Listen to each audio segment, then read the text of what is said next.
Simka, stigao sam. Simka! Što se ne odazivaš? Šta radiš na podu?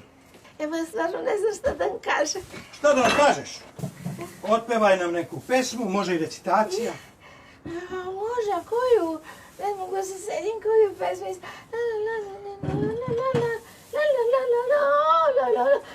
Može mala pomoć. Simka, prestani da se glupiraš, ustani s poda. Šta je bilo? Jesam ja nešto pogrešio?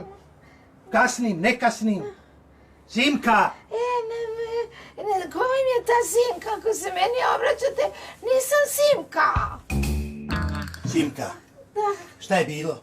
Pa ništa, samo ja se ne zovem Simka, ja se zovem...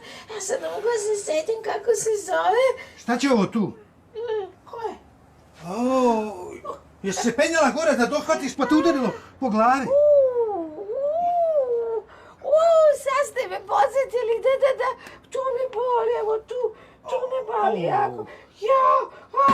Ovaj me pekač udario, strašno, ali izgleda mi fin, ne bi me on udario. Ajde, nije ništa, Udario me u malo si se udarila, sve će proći, to će pekač proći će.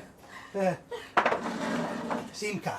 Pa znate šta, stvarno ne bi treba budem neprijatna, ali vam toliko teško da zapamtite da ja nisam Simka. Dobro, nemoj da se nerviraš, sve će proći. Inače, kako se osjećaš? Boli li te nešto, muti li ti se, ravnoteža? Baš sam dobro, malo ovdje me boli. Kako ste vi? Evo, boli nešto? Ne, mene ništa ne boli. Hvala na pitanju. Kako ime? Pa se?